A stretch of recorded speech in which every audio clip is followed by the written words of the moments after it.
지금 매우 비상 상황이고 아마 전 세계 팬데믹으로 가고 있는 것 같습니다. 의료 마비가 현실이 되었고 안보 마비, 치안 마비도 우려됩니다. 이 악몽이 언제 끝날지 아무도 모릅니다. 이 재앙을 키운 원인은 이 피할 수 없이 다가오는 과학 현상에 대해서 문재인 정부의 고집스런 반복된 잘못 대응 책입니다. 저의 발언 요지를 두 가지로 말씀드리겠습니다. 먼저 보건복지부 박능우 장관의 너무나도 틀린 주장과 거짓말들을 반박하는데 그 사실관계를 바로잡아야 하기 때문에 제가 발언합니다. 또 하나는 지금 대구 경북 주민의 고통이 너무 심한데 이를 집중적으로 빨리 해결해야 한다는 말씀을 드립니다. 먼저 박능우 장관의 첫 번째 거짓말. 감염학회가 중국으로부터 입국을 전면 막아야 한다는 주장을 하지 않았다. 새빨간 거짓말입니다. 감염학회 등등 여러 학회뿐만 아니라 의협에서 7차례나 이미 막아야 된다고 얘기를 했고 똑같은 주장을 했습니다. 완전한 거짓말이고 박능우 장관의 두 번째 거짓말은 입국 금지를 하지 않는 것은 질본의 요구대로 한 것이다. 이것도 사실이 아닙니다. 정은경 질본 본부장이 전에 기자 브리핑에서 해외 감염원이 안 들어오는 것이 좋겠으나 여러 여건상 그렇게 하기 어려운 부분이 있는 것 같다라고 하면서 막고 싶은데 말꼬리를 얼버무린 적이 있습니다. 아마 어딘가에 눈치를 보는 것 같은 것으로 제가 짐작을 했습니다. 세 번째 틀린 발언은 중국 사람들보다 우리나라 사람들이 더 많이 퍼뜨렸다. 코로나 확산은 중국에서 온 한국인들이 감염원을 가지고 왔기 때문이다.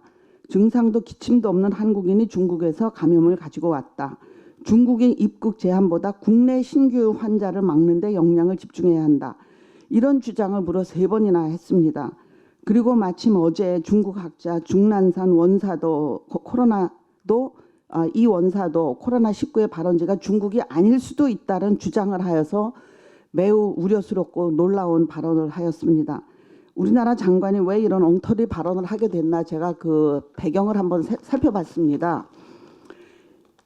1번 확진자가 보고된 1월 20일부터 31번 확진자가 보고된 2월 18일까지 한 달 동안 확진자 31명의 국적은 중국인 6명, 한국인 25명입니다. 그래서 단순 계산을 해보면 6대 25로 한국인이 훨씬 많으니까 이런 말을 한 모양인데 이건 너무 단순하고 무식한 발상입니다.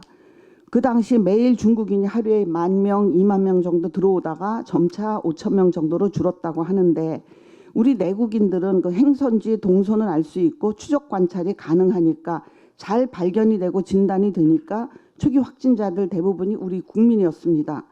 그렇지만 지금 많은 논문에서 확인이 되고 있지만 무증상 또는 경증 중국인 감염자들이 별로 아프지 않죠.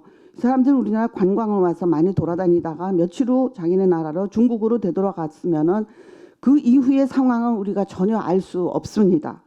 이 바이러스의 특성이 최근 밝혀지고 있는데 종전의 사르스나 메르스와 매우 다르고 아주 독특한 성격을 가졌습니다. 즉 잠복기도 매우 길고 감염 초기 증상이 없거나 아주 경증인 시기에 바이러스를 가장 많이 전파한다는 사실이 속속 밝혀지고 있습니다. 그리고 증상이 나타난 이후부터 엑스레이나 CT에서 폐병변이 보일 때는데 그때쯤이면 이미 바이러스 배출이 감소하기 시작합니다. 따라서 유추해 보면 활발하게 돌아다녔던 중국인의 그 관광객들이나 방문자들이 얼마나 많은 사람들, 특히 후베이성이 폐쇄되기 전에 거기서 온 사람들 중에 얼마나 많은 수가 감염된 상태로 이 바이러스를 우리나라에 전파하고 갔는지 아무도 모릅니다.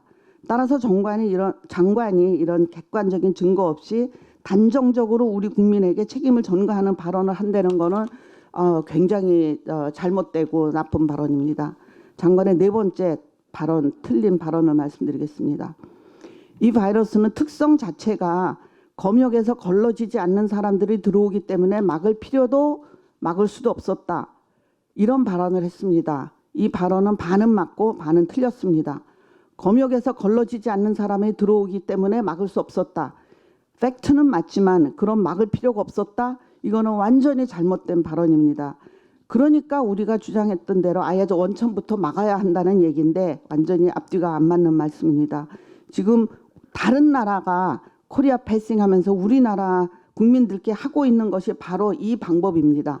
막을 수 없기 때문에 막는다, 못 들어오게 한다. 바로 그것을 우리가 지금 거꾸로 당하고 있는 것입니다. 다섯 번째 틀린 말. 하루 2,000명을 어떻게 다 격리 수용하냐?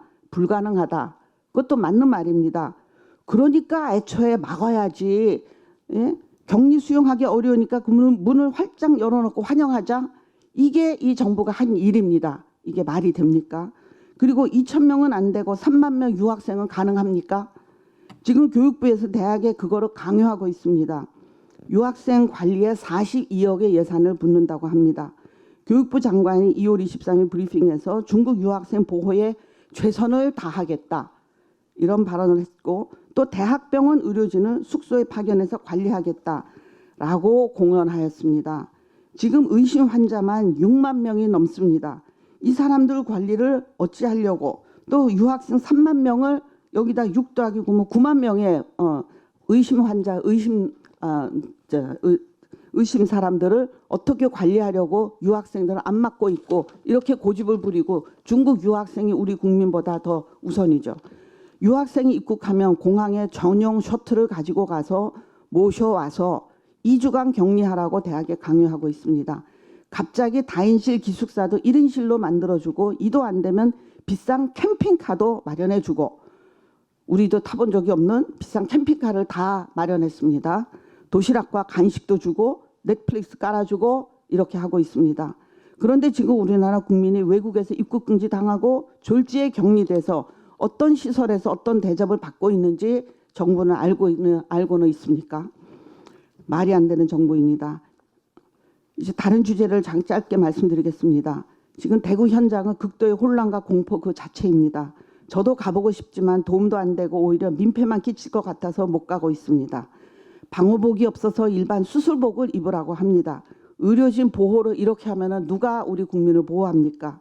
의료진의 피로가 극도로 누적되고 있고 근무 환경은 매우 열악합니다. 그럼에도 불구하고 수백 명, 한 보도에만 490명의 의료인이 대구 경북 지역으로 달려갔습니다. 너무 고마운 일이고 이들의 희생과 헌신을 잊어서는 안 됩니다. 그리고 확진자 선별에서도 고위험군을 분류해서 병상 배분에 다시 고려를 해야 됩니다. 또 하나 말씀드리면 수많은 주민들이 검사를 받기 원하는데 신천지와 연관되지 않은 사람은 아예 검사를 안 해준다고 합니다. 신천지와 상관없는 검사가 필요한 주민들이 검사라도 받게 해줘야 됩니다. 이들이 피눈물을 흘리고 있습니다. 지금 모든 국민은 각자의 개인 상황에 따라서 극심한 고통과 불안을 다양한 형태로 겪고 있습니다. 많은 국민이 이미 스스로 자가 격리하고 있습니다. 코로나19는 완전히 새로운 바이러스입니다. 이제 아주 조금씩 그 정체를 밝히는 노력이 시작되고 있지만 이 세상 어느 누구도 경험해보지 못한 아무도 모릅니다. 그래서 어느 누구도 확정적으로 말하면 안 됩니다. 그래서 많은 전문가들이 과잉 대응이 필요하다. 미국 CDC도 과잉 대응이 필요하다고 하고 국내의 많은 다양한 전문가들의 조언을 들어야 하는데 정부는 듣고 싶은 조언만 듣습니다.